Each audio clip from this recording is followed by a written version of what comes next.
Life after life.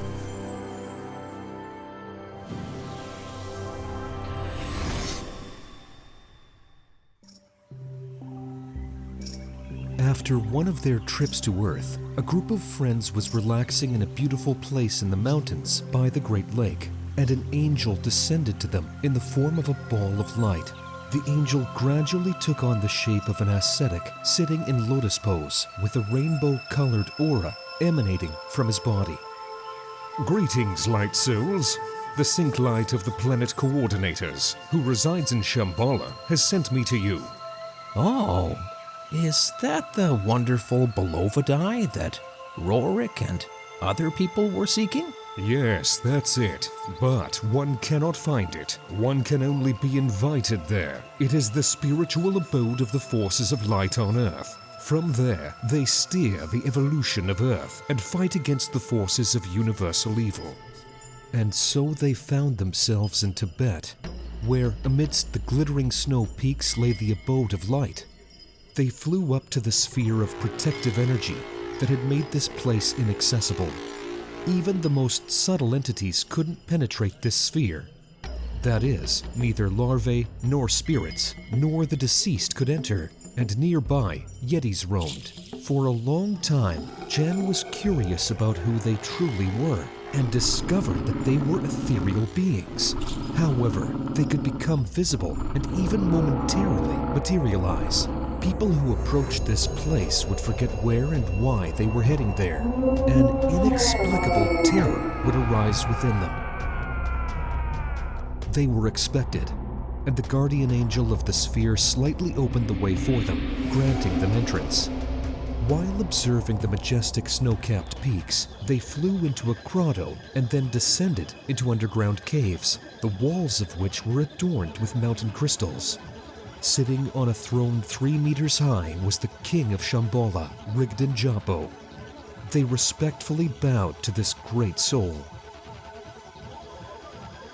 The sync light of the planet coordinators has noticed your service to humanity, and I have summoned you to initiate you into Bogir, into the Knights of Shambhala, and to convey to you the grand teachings of Bogiri. It's the art of taking action on an energetic level, which will assist you in battling the devil spawns. Our brother teacher is currently working through the Earth's karma. He's saving it from Armageddon. The dark forces fear him and consistently get in the way of his mission. But you have become his loyal allies, and are worthy of joining the Army of Light. The fact that you operate as a group gives you tremendous power, more than if you were to act alone.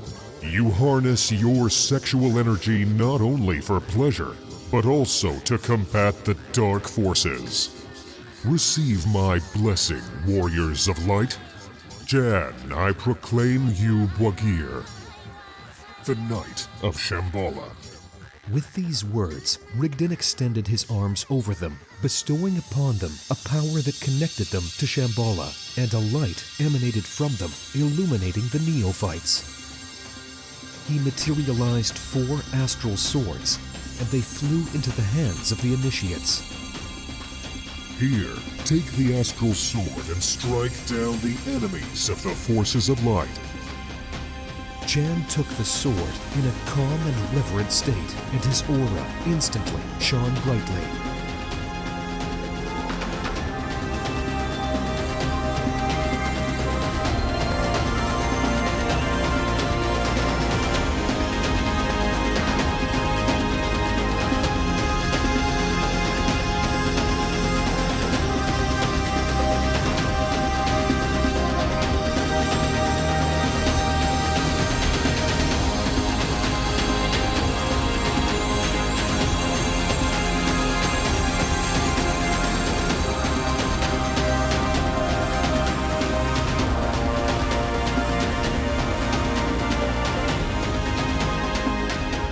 Since the earliest times of human civilization's inception, when I was the High Priest of Atlantis, the sublime art of taking action on the subtle level was given by God. On an energetic level, I have now passed it on to you and your Shaktis. It's essential to learn how to take action as a group, since the energy of a group is more potent than the individual actions of the same number of people, especially within a tantric group where a man and his women interact. If they are a match and are worthy of each other, their interaction gains immense creative power. They can utilize their sexual energy not only for pleasure, but also to achieve any goal. For this, they can study the tantric kata. And so it is. Ow! Jan and his Shaktis bowed in reverence, and together with Humi, they flew to the place of knowledge transmission. While flying, they saw a vast cave, in the center of which stood a giant crystal ball. Around it sat the members of the sync light of the planet coordinators: Christ, Buddha, Krishna, Mohammed, Moses, El Moria, Zarathustra, Mahavira, and other great souls of our Earth.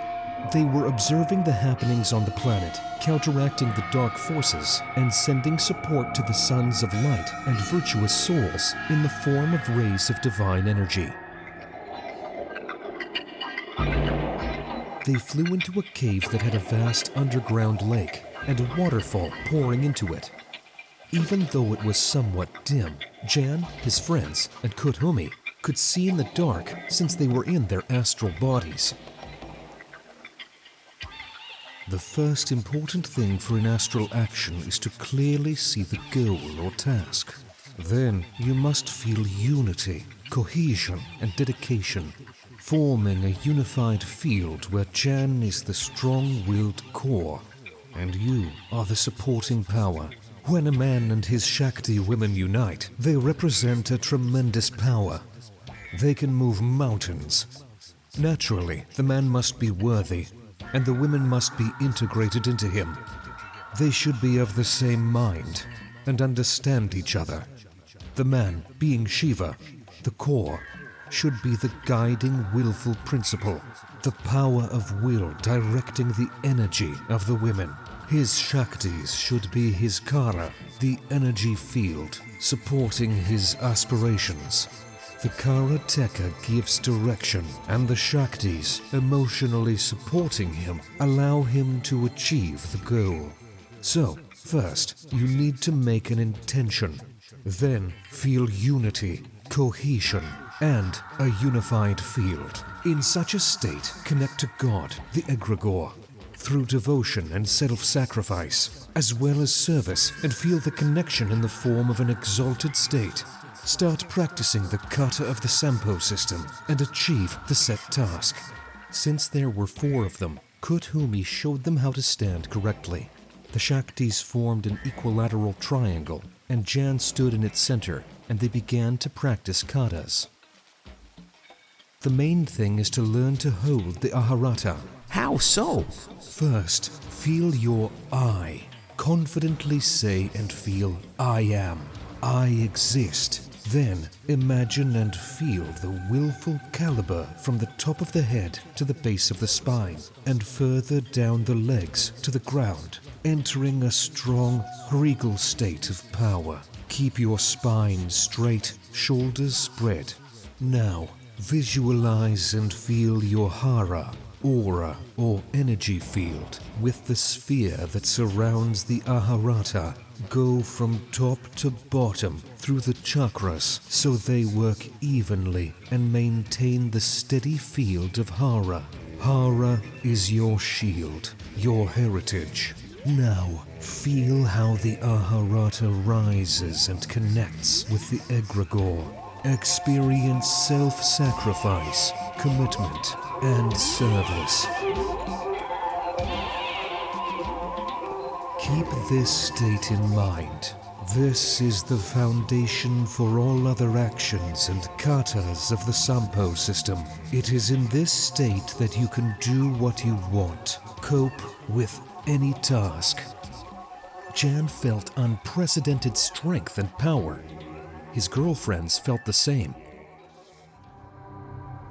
When they approached and passed through the protective sphere, they again saw the Yeti, and Jan asked their guide, Humi, How does a Yeti differ from us, the deceased?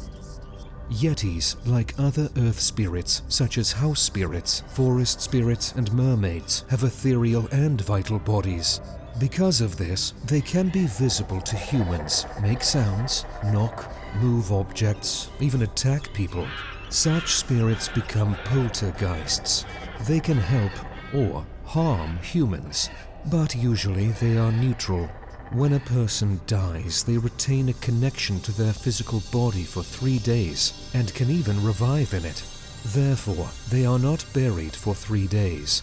Some yogis, like Lama Atijalov, can leave their bodies for a long time, maintain a connection with it, and then revive. Atijalov will soon revive. He is one of our Bwagirs. 9 days following death, the contact with the etheric body is broken, and it remains on Earth as a ghost. After 40 to 49 days, the connection with the vital body ends.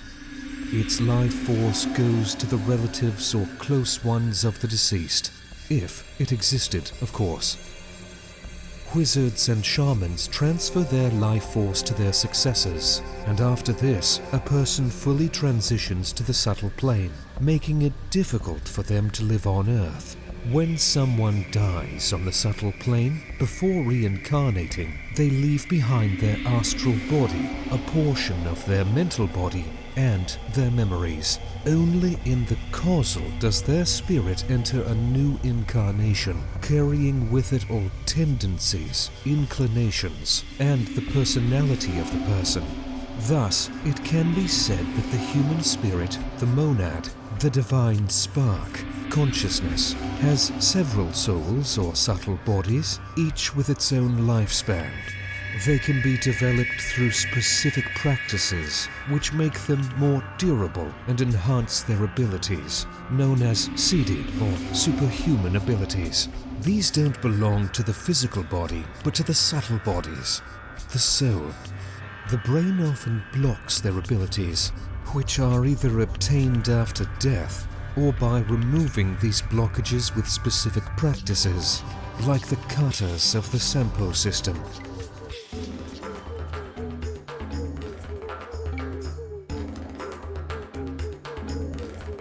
The friends thanked him for the training and returned to their world, filled with a new understanding of life. I'm proud of you. We are also very happy for you.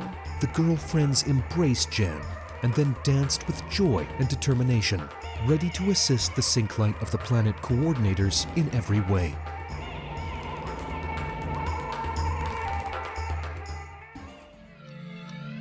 The cartoon is based on the book Life After Life.